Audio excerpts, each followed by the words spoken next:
Hello and welcome to Nichecast. Today we have Brandon. How's it going? We have CWB. Yo, what's up? And you all have me. So, Brandon, how have you been, buddy? I've been doing pretty good. Hanging in there, keeping busy. Earlier you were just saying you've just come back from your D&D session. Yeah. I play D&D on Saturdays. We're trying the new Pathfinder 2nd Edition. I'm not a huge fan, but... Okay.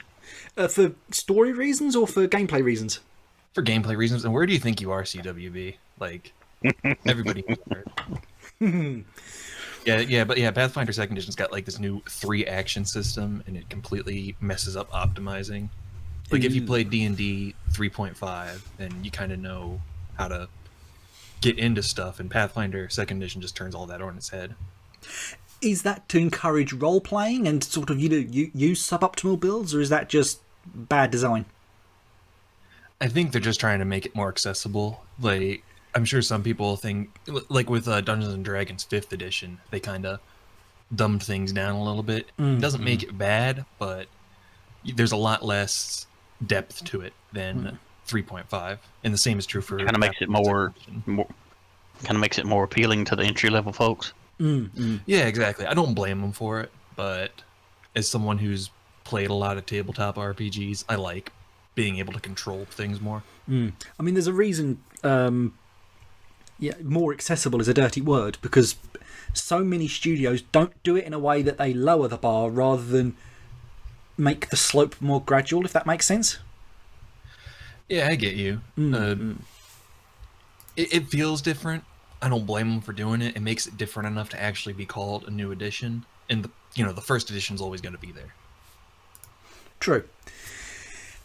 Speaking of, you've always got the older one there. First story of the night, or day if you're watching this during the day. Serious Sam 4 has sort of been not really re-announced. It was announced quite a while back, but they've sort of finally shown some new footage recently. They've talked about a release date, so on and so forth. But before I jump into what everyone was sort of up in arms about, the interesting thing is they've got they're releasing in August 2020 for PC and Google Stadia, and then once this exclusivity period ends on Google Stadia, they're releasing it on PlayStation 4 and Xbox One in 2021. Dumb decision or what? I mean, to release exclusively on Stadia, or on the Stadia part, yeah. Oh shit! Stadia still exists? Yeah, like, dude, no word of a lie. I feel like there's only a sort of like a chunk of games that I keep using the Stadia tag for in our articles, and those are the same games that said they were going to be on Stadia like years ago. Yeah. Just releasing on the Stadia, that is not. I figured they gave up on the Stadia whenever it had its stillborn launch. I mean, it was bad. It was really bad. I mean, this is sort of the first game that's been talking about being on Stadia, of any note, sort of, since that disastrous launch. That's sort of the only thing people have been talking about. I mean, I love Devolver, but I don't know if they'll be able to revive Stadia. Yeah, I don't think this is going to make people go out and buy a Stadia just to play Serious Sam 4. Yeah. It could just be a case that... but also, if you've got an internet connection, you've got a computer. If you've got a computer and you've got a decent computer, you can play Serious Sam 4. So, therefore, why would you buy it on Stadia, which will then have lag? Well, the thing is with... And I kind of blame this whole... I don't want to go off on a tangent here, but I kind of blame this whole games as a service culture for kind of birthing this, like that being able to be a possibility, because it's like they have this idealized version of the internet and what it can be. I mean, granted, there is still infinite capabilities and possibilities on the internet anyway, but it's like you can't have something that is online all the time, constantly connected, and expect it to work the same no matter where they're at. Not everybody has a good, fast connection. There is no universal connection apart from Secret Service. And the thing is, it's like somebody that has like Wi-Fi or something barely hanging on internet. They go get a Stadia, it runs like hammered ass, and then they're just going to be like, what the fuck is this? Whereas you get somebody like me, where I've got hardwire connection, I've got a gigabyte worth of speeds and everything, I'm good.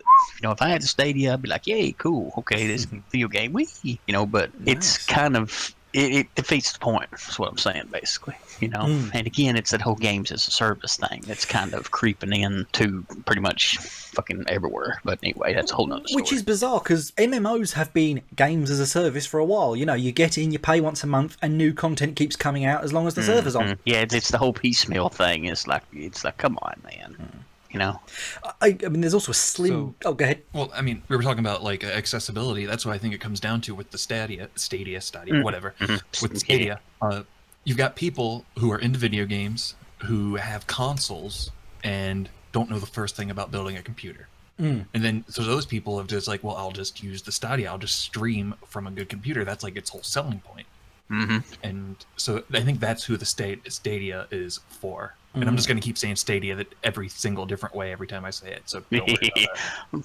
Stadia. Do you also think there might be a slim case that the developers have thought, right, Google are going to give us a bunch of money, we'll put it on Stadia for a year. We're only mainly focused on the PC sales, and it gives us a year to sort of tighten the game up before we release it on console, like a win-win situation. That could be it, because I mean, Devolver is constantly. One thing I like about them is like they're constantly changing the way that they market shit. It's like each game is marketed differently. Whereas you have the big publishers like your EA and your and your stuff like that. It's like they have a formula. Ubisoft has a formula. EA has a formula. Nintendo is just kind of like Nintendo has a formula. Whereas Devolver is just kind of, I don't know. You never know what they're going to do. No, yeah, exactly. Which is also really good because they understand that different styles of game need different styles of presentation. Yeah, as shocking as it sounds, it sounds quite like an obvious thing to say, but... So maybe you are correct in your assumption that they're kind of releasing it on the Stadia as like maybe for lack of a better way of putting it, like a beta, Yeah, I mean, it kind of using the Stadia as like a beta testing. Acts as a beta, free money from Google if Google are offering that as an incentive. They're more focused on PCs than probably consoles, maybe. I mean, I'm just speculating and making stories at this point. It was just sort of, Yeah, it's something neat to think about. We don't have any kind of verification or anything like that. It's just, as far as you know. Anyway, yeah. Moving on to the other half. Oh, sorry, go on. No, I was just saying, I feel like you're right. Best case scenario, it's just an advertising gimmick. Yeah. That's kind of what I was saying. The other half of this story, though, even though they had that great trailer when they sort of showed off the new release date, everyone's been talking about the Harpy. Full name, Scythian Witch Harpy, if I recall correctly. Over the years, the design of the enemy has changed. Started off as humanoid woman with wings growing out of her back in a metal bikini. Serious Sam 3 had something much more monstrous, where even though it was bare-chested with exposed nipples, the head sort of unfolded into this big maw. And now in Serious Sam 4, which is a prequel to that game. I mean, the chronological order of the games now, I think, is 4, 3, 1, 2. But in any case, the Harpy in Serious Sam 4, based off of early pre-release footage, showed it similar to the design of the third one. Bit more feathers on it, but without the exposed nipples. It's covered up by feathers and things like that.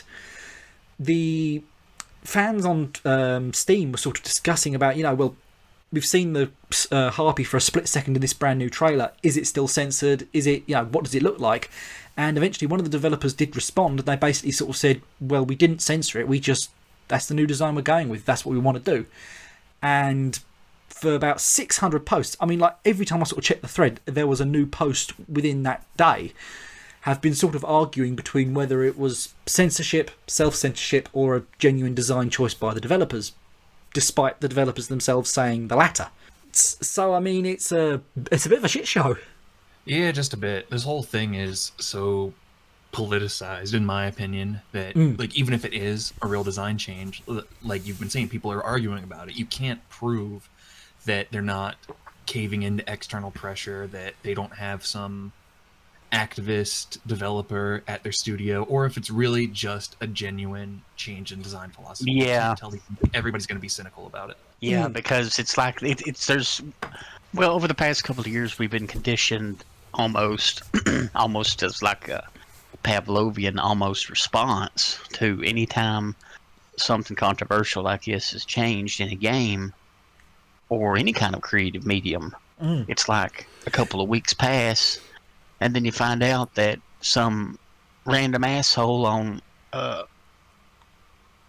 fuckpiss.com or something made a big thread about how offended they were over your game didn't include a trans disabled black midget in a wheelchair or something, you know, and it's like, who gives a fuck? Who cares? The other side as well is where we've sort of seen so many pieces of media going woke, where when we see things that we think are woke, that we sort of react negatively to it. Like if someone sort of said nowadays, we're going to make this new cartoon, movie, video game, whatever, and they said we're going to have a female protagonist, most people are going to assume it's, you know, a badly written female character, and the whole thing's going to be like, you know, the new Ghostbusters film. Well, it depends again on a note, on like a take.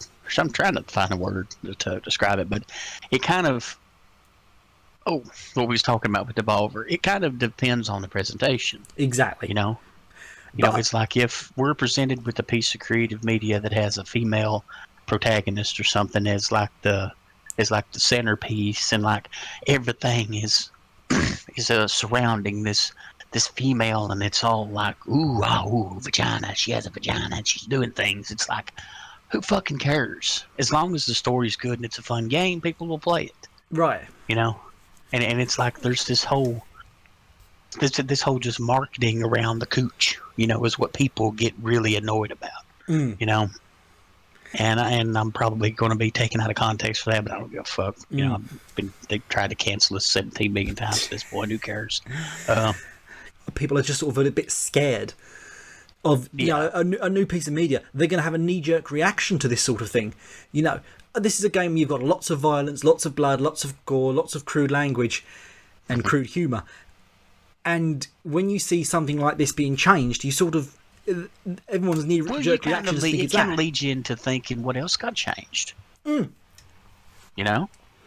It's like, what else got changed? What other core mechanic of the game have they fucked up? Even though at the end of the day, it's just Harpy doesn't show her boobies. Yeah. Whoopity-doo. You know, okay. You know, but the thing is like, what else did they change?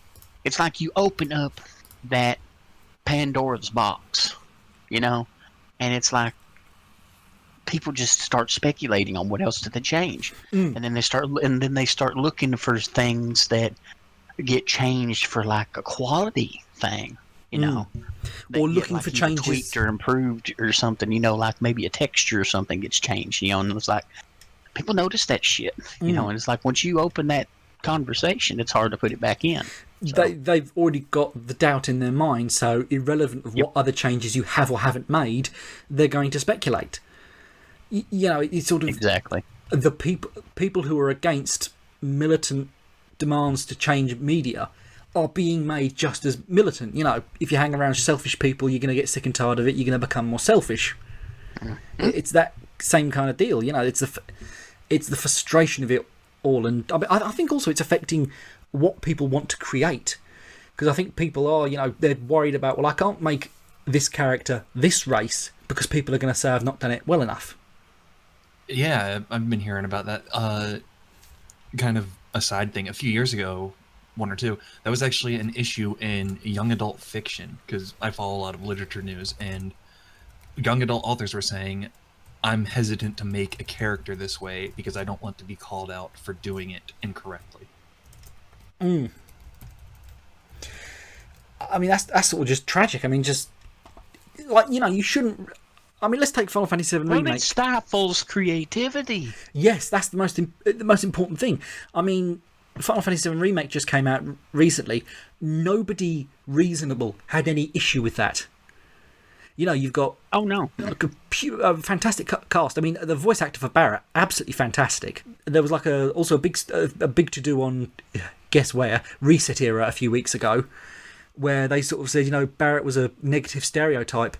Apart from the fact the voice actor himself basically sort of said he felt the character was a very positive portrayal, was very interested in wanting to portray the character because he felt quite positively about, you know, a character of that race, you know, being portrayed in a positive and complex manner. But a lot of the argument also seemed to stem around this scene where he's, you know, the staircase scene from Final Fantasy VII. Yeah, vaguely. In the remake, they sort of make you do that. And as you're climbing the stairs, you know, everyone's getting exhausted. They're starting to get a bit delirious. Barrett starts singing at one point because he's sort of so exhausted and delirious. And for some god unknown reason, Reset Era, or sorry, I should clarify, individuals on Reset Era automatically assumed it was like a slave hand sort of song. I saw that. How fucking racist do you have to be to think that? And it's like the same people that say that shit and they bring that up, that observation. That popped into their head, you know. A racist mind is a racist kind. I wasn't thinking of it. I wasn't thinking of it until you brought it up, asshole. You know, and that's the thing about a lot of these types is like they want to screech racism and you know, unacceptance and stuff at people and just assume that everybody's out to get them. And it's like, no, motherfucker, you brought it up. And it's like, no. Brandon, you were saying? Sorry. Oh, no, I was just saying, like, yeah, I don't see the issue with it. Barrett has always struck me as, like, a deceptively happy guy despite his character design. You know, he looks like this rough, tough, aggressive guy, but... And he's got a gun for a hand. Oh, yeah, he's hardcore. Fuck. Yeah. Like, I mean, he's got a daughter and stuff. You know, he's a more nuanced character, and he can sing if he wants to. He can leave his friends behind. Barrett can sing his little heart out if he wants to. Fuck everybody else. It reminds me of let the man sing. It reminds me of a story from a few years ago in the UK where a supermarket chain, doesn't really matter, was selling, you know, they put out their catalogue of all the sort of things they're selling recently, and they had one with like a kid's jumper with cheekiest monkey in the jungle or something like that, or words to that effect. Except people took issue with the fact they put it on a black child. Yeah, that's just people, what's the word I'm looking for? Projecting intent where there isn't any. And kind of coming back to the Serious Sam thing, is that I think that's what's going on with people who are against censorship. And obviously, I'm against censorship, but people are trying to attribute intent where there might not be any. Maybe it really is a design change. Well, I mean, like an innocent design change, not like encouraged by external forces or politically motivated. Then that sort of leads on to sort of, you know, how do you, I mean, you're never going to know. You're never going to know what's actually been external forces and what's not until you sort of read how the developers are and sort of see, you know, okay, are these the sort of people that are going to be woke? Yeah, looking at the sort of developer videos they put out after the release date trailer, I don't think they are those sort of people. Yeah, me neither. Just personally, I think this is just an innocent design change. There's no ulterior motive. There's no politically motivated woke change being made here. It's just, hey, the harpy looks more monstrous with the feathers all over her body and you can't see her nipples. I mean, it might be a slim chance of it's like stuff to do with the ERS, the ratings board. Yeah, it could be. Yeah, I mean, because they're quite infamous for sort of no one really knows what you can get out of them. Some games have shown full frontal nudity and they've got a mature rating. Other games have shown far less and have been banned entirely. So even though... Yeah, the US is weird about sex. Mm. You know, yeah, that's a whole nother conversation. I mean, even though Steam sort of said recently, you know, we'll allow anything on the platform within reason, because they later want to put it on Google and consoles, they might have even turned around and sort of said, well, actually, we don't want to be selling this with that footage on, with that imagery on our store pages. Cut that out for all of them, and we'll sort of let you come on our console. Which is then a whole other deal of about, instead of censoring for fear of reprisal, you're censoring for the sake of income, which is a whole other argument as well. It's messed up, man. Moving on to a situation that won't result in any sort of censorship or creative control of any kind. Tencent have been buying all the things recently. We got a couple of stories out of them. We got the fact that you guys are familiar with the sort of bumpy road that System Shock 3's been going through, right? Yeah, for the past 10 years. I haven't been following it closely, but Short version. I give up getting hyped for the game. I mean, if it releases, yay, At this point, it's like, okay. As sort of CWB sort of hit on, Brandon, it was basically vaporware. There were rumours at one point that the development team had been let go, and there was nobody working in the office. A marketing guy from another office said, no, honestly, they're still working, but there's been no activity for the company for a year. There's been nothing on social media. And then out of the blue, somebody worked out that the websites for System Shock 3 and System Shock 4, even though System Shock 4 doesn't exist yet, was under the ownership of Tencent, the big Chinese tech company. After that, there was another report, actually from the guys themselves, that the developers themselves, that Tencent were now reportedly owned the System Shock franchise and were sort of taking it forward, or words to that effect. Yeah, I mean, I did see a clarification on Twitter later that speaking of taking it forward, I'm sorry to interrupt, but I hope people kind of realize the caveat in between taking it forward and that phrasing, and then think about the whole great leap forward. Oh, God. That's immediately what I thought about whenever you said that. I was like, ooh. Only the highest brow humour on this podcast. Sorry, Brandon, continue. So I was saying that somebody from Night Dive Studios mentioned on Twitter that this doesn't necessarily mean that Tencent has the rights to the System Shock franchise, but they're just doing something with System Shock 3 and 4, because Night Dive Studios is the studio doing the remake of the original System Shock that's coming out later this year. The guys who've been like vaporware. Yeah. Yeah. Well, they're doing the remake. Other Side Entertainment are the ones who were doing System Shock 3. They're the ones who made the announcement that Tencent is, quote, taking the System Shock franchise Yes, forward. that's right. Night Dive Studios is completely different. That's right. Yeah. Those were the guys who were sort of hadn't been doing a lot recently. Those were the people.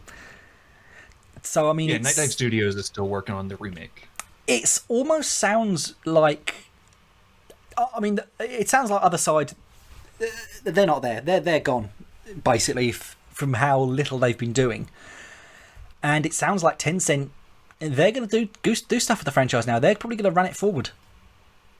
Yeah, that's what it sounds like to me too. Is that they're taking on System Shock 3 and 4, because like we reported before, they've also got the domain for SystemShock4.com.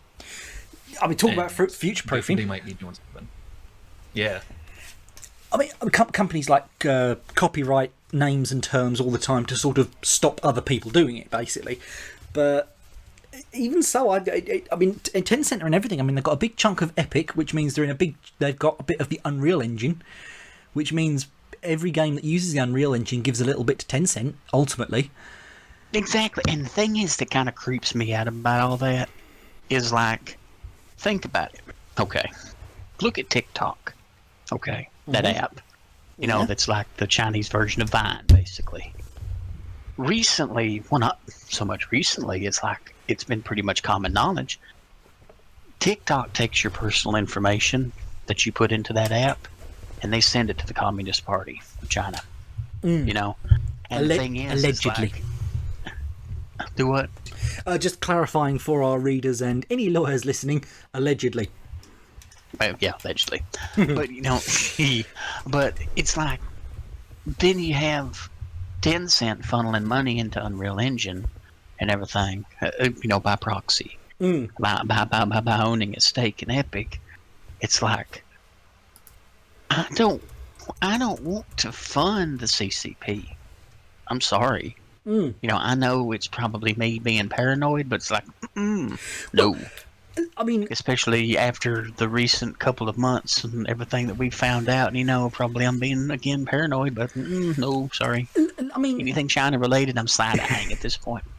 Even if, Tencent didn't want anything to do with the Chinese government, they did lose a lot of money after their Ministry of Education basically sort of said recommend green light less games. They lost they lost billions, I think, if I recall correctly. Let's play pretend and let's say Tencent are desperately trying to get out of China. Let's say the only reason they're buying up all these American companies and trying to is basically so they can slowly take their company over to the West. While they're doing that, you've got to consider the fact that everybody living in China is under the social credit system, which is like a financial credit score where if you're a good citizen, you get more benefits. If you're a bad citizen, you get less benefits. Your kids can't get into nice schools. You're not allowed to travel. If you were the CEO of the largest tech company in China, making large amounts of money for China, surely the Chinese Communist Party would sort of say, hold on, please don't leave our country or we will shoot you. So, even if they had every intention of wanting to throw off working for being part of the Chinese government or helping the Chinese government or whatever relationship they have, they can't. They, just like everybody in China, have to follow the party line or they're screwed. So they could have, I think, a lot of the concerns about Tencent, whether they're paranoid or not, about Tencent being malicious. Whether Tencent want to be malicious or not is irrelevant. The Chinese government want to be malicious, and they have every means necessary to sort of dictate what Tencent should do.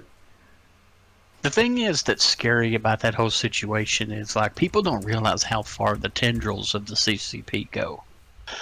If you just want to look at how influential they are, look over about the past 6 months is what's happened.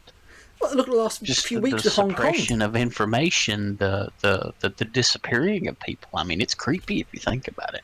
Again, I don't want to kind of get into tinfoil hat territory, but even with Hong Kong. Sorry.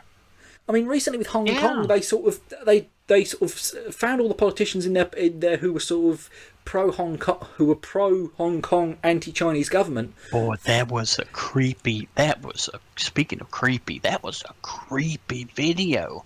It's like they were keeping people out of being able to rightfully participate in voting for policy. It's like they were like barring the doors. The security guards that are bought and paid for by the CCP, the established ruling class, they were keeping people out that could change their status quo. It's like it's the fact man, that is fucking weird and so blatant. There was nothing. Yeah. There was nothing within they could have just as easily broke down the guy's door, shot them in the head on the morning of the vote. But they didn't. They wanted them to be in the hall. They wanted to drag them out. They wanted to bar them out. They wanted to show the world they're doing this. Probably because they know the world right now are too busy focused on trying to sort of patch themselves up that they're not going to sort of take China to task over what the hell they're doing. Yeah, China's just basically North Korea with better PR. That's a good one. I like that. It's very apt, unfortunately. Speaking of PR, we were just talking about last week about Doom Eternal adding de novo anti-cheat. Well, within sort of the day of uploading that podcast, id Software sort of came out and they sort of said, okay, we fucked up. We know you don't like this. The instability is nothing to do with de novo. Hand on heart, cross our fingers. But we are going to remove de novo anti-cheat within the week. I mean, can you name the last time a game studio actually listened to their fans that quickly? Well, the thing is about Denuvo is I don't like it because it's almost like it's a keylogger. You know? And it's like, I understand the whole anti-cheat thing. And again, it kind of brings me back to an earlier point about the whole games as a service thing. You know, it's been ingrained into these big studios. It's like, oh, you got to have Denuvo in there, make sure that people don't cheat. You know, it's like, but what if the game doesn't have an online multiplayer part of it? That who gives a fuck about cheating at that point? You know, They also do a single player campaign. Who fucking cares? Right.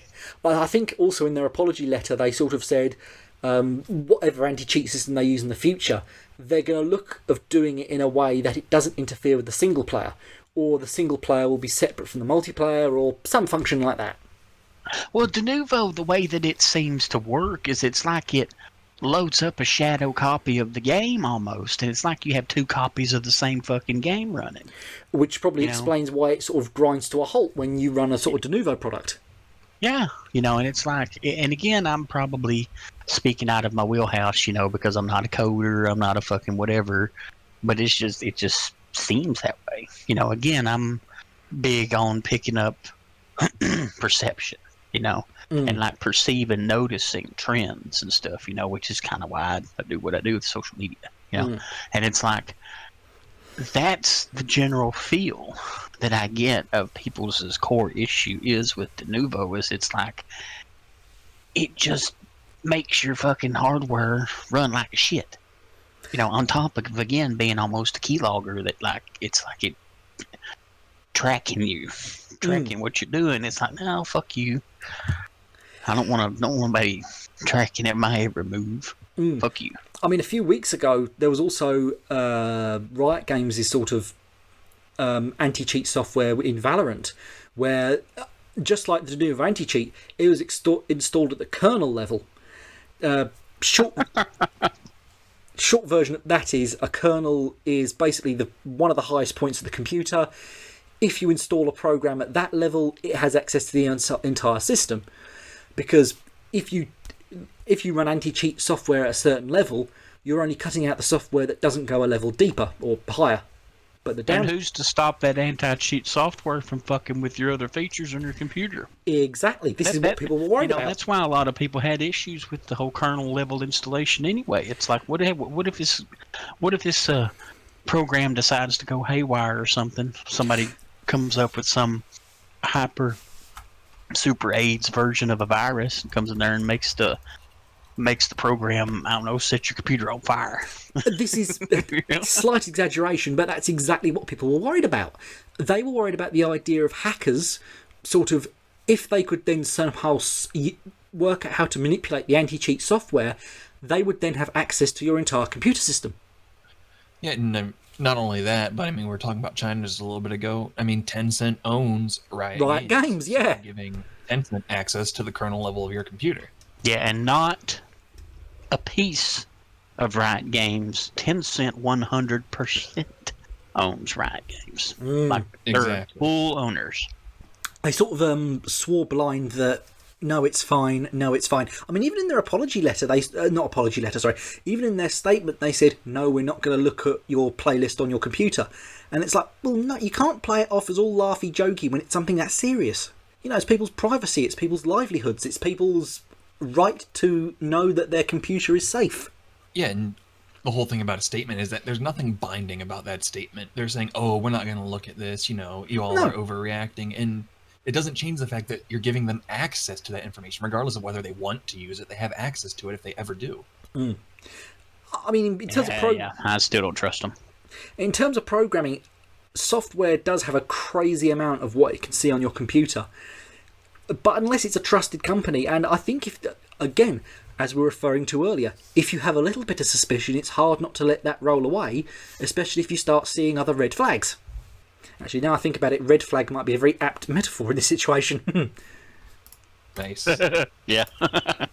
Yeah. Oh, speaking of social media that we mentioned a little bit earlier, Twitter has, it was sort of teased a while ago, but it's now out, Twitter is allowing select users to control who can reply to their tweets.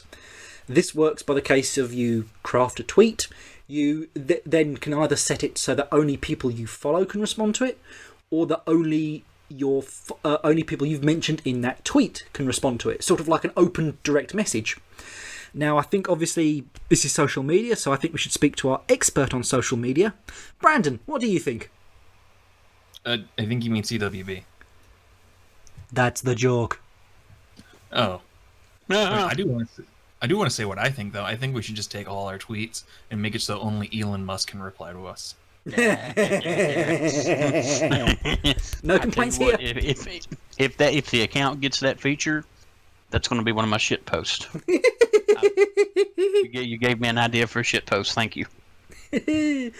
Oh dear. But I mean, the whole thing's balmy. It's just to stop you getting And I'm going to ratioed. make sure to be extra smug about it too. It's like only Elon can reply to this tweet. It's a feature Sorry. that no, it's fine. It's a feature that's to stop you getting ratioed. That's all it is. It's to stop. I mean, I think also the Twitter head, not CEO, but the higher up in Twitter, basically said one of the reasons they're introducing this is to stop people getting ratioed. You want It's people to protect the check marks. Let's get real. exactly. I mean, it is to remove consequence from saying something stupid. Exactly, that too. You know, I mean, it's also cruel to those who don't have that feature. You know, And the thing is too about that feature is like it does not make people goofing on your stupid take go away. If anything, it's going to exacerbate it, and it's going to make it more toxic, because I'll tell you why. A lot of times you get notifications whenever people quote tweet you oh, than if people reply to you. It's more apt to go through and hit your notification bar if somebody quote tweets you. And the thing is somebody posts a dumbass tweet and they turn the replies off. What the fuck are people going to do? They're going to quote tweet it and call you stupid. They're going to quote tweet it. it's a To their Streisand effect. followers. They're going to broadcast to their followers. Sorry. God, you have this lovely nuanced point. They're going to broadcast it. They're going to broadcast it to their followers to, hey, let's go harass this person for this stupid take. And then all of their followers are going to start quote tweeting that person, calling them stupid. And it's like, You're going to get okay. ratioed site-wide. yeah, and it's like, and the thing is too, is like, well, I say that, and then, but Twitter has a feature to where you can turn off notifications from people that don't follow you. But the thing is, not everybody's that smart. Not everybody's smart enough to get into their content settings and stuff to be able to know that they can tweak that. You know, they're just going to see a bunch of people calling me an asshole because I tweeted "kill all men," you know, and it's like. And then it kind of just opens up the whole can of worms of, like, you know, internet harassment and all this. It's like, it helps nobody. It helps nobody. It solves nothing. If anything, it makes the problem worse, which is textbook Twitter at this point. Elon posted earlier about something about how, like, hold on, I'll find the tweet. Hold on here. What was it he was talking about? I mean, It was from earlier today, about 12 or 14 hours ago, where he was responding to somebody about how tone and stuff is hard to is hard to contextualize and stuff on Twitter. You know, it's like nuance and stuff is hard to pick up in text form in general. And my take on it was that Twitter is just designed at its core to make people mad. And this latest feature is proof positive of just that. It allows certain fucking annoying people to abuse the feature easily. Whether they be the person saying something stupid or the one who wants to be harassing. Exactly, and just gives them carte blanche to be incredibly fucking toxic without having those pesky replies goofing on their brilliant tweets. about whitewashing Pokemon characters as proof of white nationalism. It's like, what the fuck? It's like before people could respond to you and just like, shut up, retard. And it's like you can't now. But I mean, especially if they realize that they can just say something stupid like that and just turn the replies off. Exactly. I mean, Twitter actually proved this themselves. They released 2 tweets where they sort of didn't tag anybody, and they said, "Hey, reply to this if you think there's a better app." And nobody could reply to it, but they all quote retweeted and sort of said, "You're being a fucking idiot." What I liked was one they posted. Reply to this if you want to be verified. That was a good one. Yeah. I mean, imagine if you're a small business trying to get verified. That's just a kick in the fucking teeth, isn't it? Yeah. But I mean, so go ahead. So I mean, 2 things about this whole thing. I just want to say, like, the first thing is that whoever does use that feature, it is basically just admitting that they're going to get ratioed anyways. It's like the current hide replies tweet. It's more like pinning the tweet. You can just see what replies they're hiding. So when you don't allow replies, you're just surrendering at that point. You just see, you can't reply, so you just assume that it would get ratioed. It's like protected mode as well. Yeah, kind of like protected mode. Though this is, I want to say, dumber than protected mode. It really is. It's pretty much just like you take your brain out and set it into like this glass face, kind of like those little vats in Fallout New Vegas, where they have like the brains floating around in the vats and stuff. It's like you take your brain out and then like you present the empty hole that is inside your head. And that's what people see whenever you turn off the fucking replies after making a stupid fucking tweet. And it's like, come on, man. Yeah, and another thing about this is on Twitter, people really like their bots on Twitter. And once this feature goes widespread, I wouldn't be surprised if like one of the first things is a bot where somebody quote retweets it, and then you can treat that bot's quote retweet as the main thread. Just completely circumvent it. Yep. That's what it is. It's sort of a divide and conquer thing where it's like, okay, we're going to stop people replying to this tweet in a way that's bad, but they've just kicked the whole hive apart and let people talk about it more widely, more openly. Oh yeah, exactly. It's like Streisand effect. Yes, exactly. And the thing is too, is there was a prime example of Twitter in their just boundless intelligence of this feature. This one random Twitter user. I think I know what you're about to say. Please be careful how you phrase it. And I obviously cannot use the wording that they used in their tweet. But basically he said, if you are... Or actually, no, he said... His tweet was, if I was white, I would just tweet the N-word and turn off the replies. Like so. And he just posted it. And I haven't laughed that hard in a long time. But the immediate response, because it's like it's just so absurd. It's like, why would they do that? Why would they allow that to be? It's like, hello. Yeah, I mean, yes, you can report that, but what do you do when it's something that's not a reportable offence? Not that you'd ever do this, but let's take Donald Trump. Let's say tomorrow the president tweets something that the majority of Democrats don't agree with, and he sort of doesn't allow anybody to reply. They will go apeshit. They will go 10,000% apeshit. There would be 17 million articles about how Trump is stifling our free speech. And right, exactly. T-Rex arms and stuff, I kind of hope he does at this point. It's the sort of... If you don't want it done to you, don't do it yourself. I mean, it's social media without being social. Why not just sort of make a chat room with your friends? Why is it so important that everyone sees your insight, but at the same time, you don't want them to comment about it or talk about it? They're only allowed to bask in it. Mm-hmm. I mean, not that social media is any good for you anyway. I mean, it's been shown for a long time. The constant drip feed of dopamine isn't good for anybody, and it's totally ruined interaction and everything else. It's a complete blight on humanity.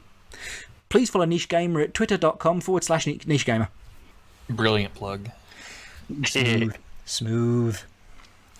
Moving on to what could be one of our last stories of the night. Who here is familiar with G2A? I've heard of them. What are they, like, key sellers? They're a key seller, and a while ago they were accused of selling keys that were stolen, cloned, hacked, so on and so forth.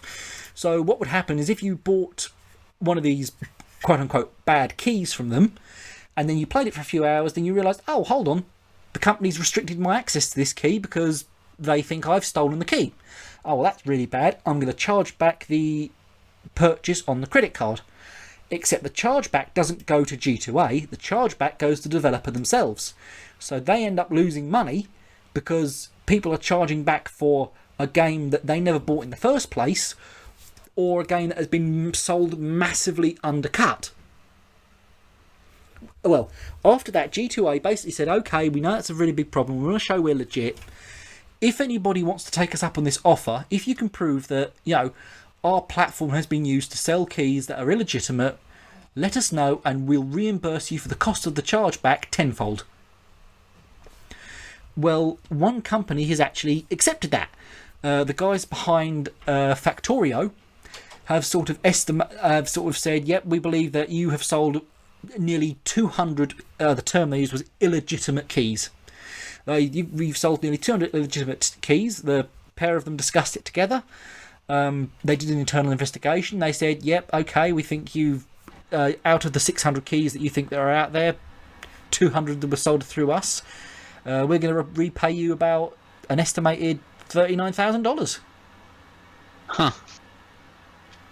So, I mean, they've sort of apologised for it and sort of said, okay, we didn't realise this was happening. Here's what we're doing to try and make up for it. Is that a good step by them? Should they have taken more steps to make sure the keys being sold weren't illegitimate? I mean, what do you guys think? I mean, I think I need to know more about how key sellers actually work.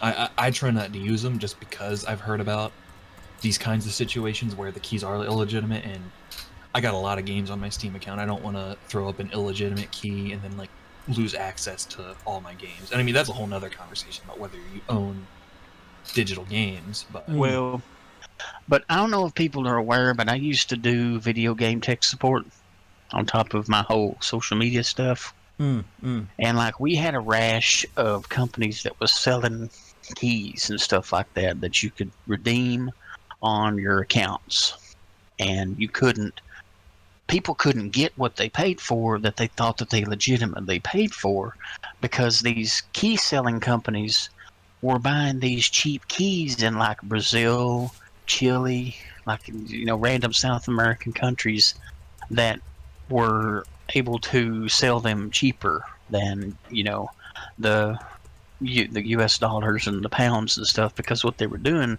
is they were buying these cheap ass codes down in South America, and they were selling them to people in the upper part of the equator. And the way that the region lock stuff works is, again, people wasn't able to redeem them on their accounts because they were originated in another country.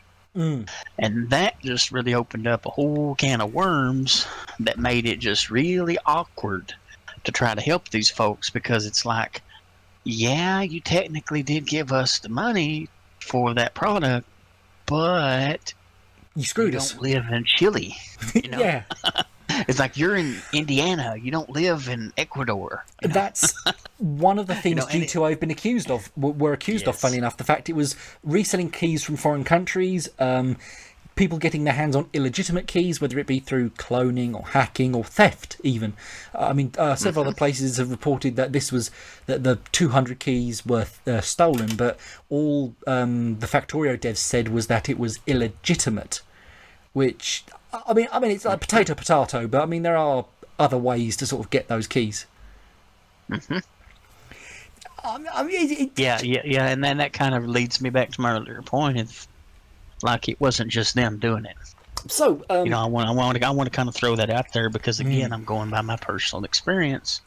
It wasn't just GTA doing it. There's a lot lot of websites that do that. So, in your They buy experience, these CD keys and stuff, and then they sell them. And the thing is sites like Steam and even GOG to a lesser extent, they're not as strict with the region locking stuff as some of the other console companies and stuff are. So yeah, I just kind of. So I'll leave it at that. How would you be a legitimate key seller? How would you sort of set up your company in such a way that you could sell a key legitimately? Go check what you're getting is actually fine. Well, that is a very good question, and I have no idea. Because the reason being is because I was just on the tech support side of things. I wasn't really on like an administrative side or anything like that, or marketing or anything like that. So I was more of a low-level grunt, and it's like I kind of saw the end product of that situation, and it's like I have no idea how a company can set up a legitimate service like that, except for maybe contacting publishers. Yeah, and kind of working out some kind of deal. You either get the key directly from the developer themselves, or the second you open the door to third parties reselling what they've bought. Very few publishers are going to be okay with that. Yeah, I mean, if you start to make it work like a Humble Bundle, they sell keys. They're pretty reputable. But directly from the guys who make the game, the idea of reselling a key that you no longer want, trying to turn the digital reselling space into the same as the physical reselling space, it's going to be hard because you're going to get situations like this. And then it goes back to our ownership conversation again. Should you have the right to resell a digital game, or is it just a case of, well, I don't want that anymore, I'm going to delete it and send it into the oblivion? So I think actually we could briefly touch on one story we've sort of been seeing about. If it turns out to be a bit more legitimate, we may report on it. We're getting reports right now of Disney are planning a live-action Kingdom Hearts show. Boo! Of all the things to do a live-action reboot of, Jesus H. Criminy. What a convoluted piece of shit story Kingdom Hearts is, but it's fun. But live action, I don't. Sorry, my brain just exploded. Yeah. That's something I just let Pixar handle or something. The easiest thing you do: find a Japanese studio, get them to animate it. Maybe if you, at a stretch, make them animate each world to make it look like the Disney film it came from. But this is so Japanese, it hurts. I mean, you can't make that with a Western studio. It just won't work. Yeah, it definitely needs to be something animated. Sora will be in a wheelchair, probably. It's just... I mean, also... his powers will be shooting lasers at the Heartless. I mean, he basically doesn't do that anyway. I just think it's going to look weird. I think we're going to have another Dragon Ball Evolution situation. Oh, God. Or the live-action Avatar films. If you're going to do fantastical action, keep it in a fantastical format. Keep it in CG, keep it in animation. Because you're never going to be able to do it that well the second you put a realistic person in there. Because you then can't suspend disbelief when a normal person is doing something fantastical. I don't know what Disney's fixation is with live action lately. I don't know if it's because it's cheaper to do, because it gives them an excuse to remake something, but they need to go back. Ding, ding, ding, ding, ding, ding, ding. Exactly. Cheaper and marketable? Yeah, I guess that's true. I mean, it worked in a few cases. I didn't hate the live-action Jungle Book. That one was pretty good. Yeah, it's actually entertaining. I like that one. Isn't that where... Oh, God, who plays King Louis? The Christopher Walken. Yeah, Christopher Walken's King Louis. Yeah. What the fuck, man? I mean, I can't imagine that working. I think was Ka. Well, anything with Christopher Walken, I'm an instant fan of, because I'm like a big fanboy of his, personally. True. Yeah, he was great in that, and he sang "I Want to Be Like You" in the credits.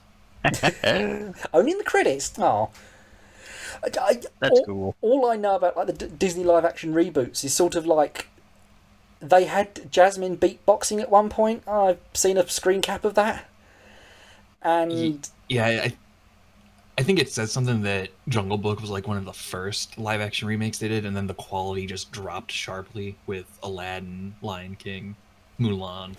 I mean, can you imagine now being the executive trying to sell the Mulan movie? Here's this film about ancient China at a time you're all stuck indoors because of China, allegedly. Like, I can't see that movie going ahead. Sorry.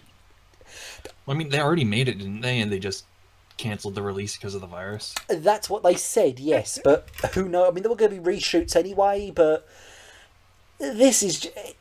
I don't... despite all the evil they've done, I don't envy them. We're beyond the pale at this point, you know?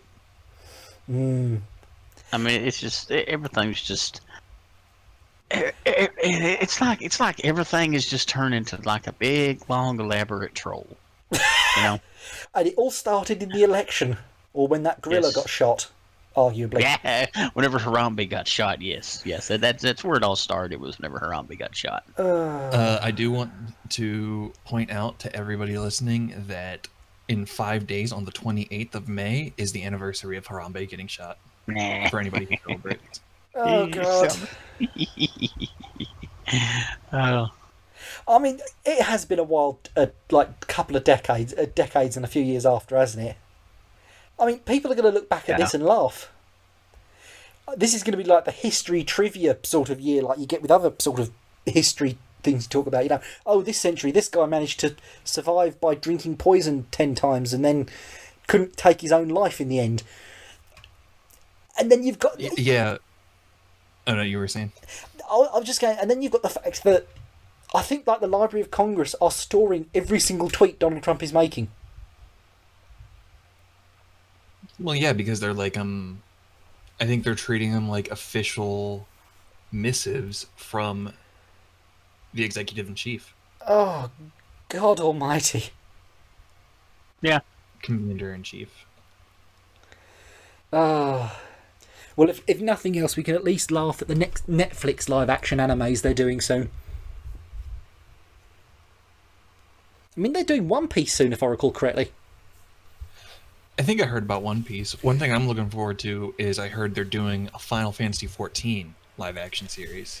I think that's already been. Is it just going to be a bunch of smelly furries in a room doing ERP erotic role play with each other? No. Because that has a whole story. It's not going to be based on the quicksand on Balmung. And if anybody who played on Balmung is listening, I'm calling you out. Actually, I think that live action series may have already happened. I think it was like a schmaltzy sort of thing with like a father wanted to reconnect with his son, found out the son played the MMO. No. This is different from Dad of Light. They're doing a live action series based on the game story. That could be interesting. But again, why do it live action when you could do it in CG? I mean, you've already got the models, just, tart them up. Yeah, people would be all over a Final Fantasy XIV CG anime series. The Spirits Within 2. Yeah, that was a movie, wasn't it? The only good thing about that is what's his name? Joe Pesci? No, not Joe Pesci. I mean the comedy relief guy. Whoever his name is, the comic relief guy, and that was pretty good. But that was about it. And Dr. Cox as well playing the villain.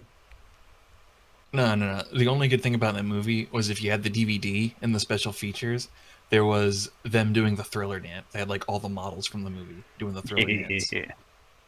Oh God. It hurts. Then again, if we get live action Final Fantasy, we're gonna get. Oh God, what's the name of the detective in Final Fantasy XIV? Hildebrand. Hildebrand. We'll get live action Hildebrand. Holy shit! I'm actually excited for this now. Yeah, I would be. I would like that, especially even if it was only like a 3-minute segment at the end of every episode. They should totally do that. Oh no! Like, can you imagine a mini series of that? Oh yeah, that would do amazingly well. I mean, even just watching the cutscenes on YouTube, it's an absolute fucking riot. See, people should hire us to make movies. We know it better. Yeah, or just hire us to pitch them. By the way, this podcast is free eventually. So, movie executives, if you're listening, we're here. We're here for you. And yeah, I'm not saying that CWB is the best social media person in the world, but he did sort of manage to get Elon Musk to follow us. So hey. Okay, I think we're just starting to come up to the bottom of the hour, and I think we are good. I think we've hit on all the major subjects of the week. Brandon, CWB, have you got anything you'd like to add? Follow us on Twitter. Yeah, follow us on Twitter. Yeah, follow us on Twitter. We're gonna shamelessly plug that. And jump in our Discord, join the society for all our Patreon stuff. Although if you do follow our Patreon, you are already listening to this a week earlier than everybody else. Donate to my OnlyFans. Oh god, the Niche Gamer OnlyFans. We should make an OnlyFans. Well, that's actually an idea. Once we start if we ever did like a VTuber Mika, our mascot, depending how rough things go, she might have to resort doing that. Yeah, I can see that. I mean, it's like who the hell's the other one that's the virtual anime titty girl? Project Melody. Project Melody, that's it. Like, you always knew people would pay for that sort of thing, but to actually see it happening, my god. I'm not surprised in the least. We're just crashing headfirst into that whole Blade Runner 48 thing, aren't we? We'll know when we get there. With how wild this timeline is, we probably already are. This has been Nichecast, and we have been Brandon Little. See you later. CWB. Yo. And Ryan Pearson. See you next time. Bye-bye.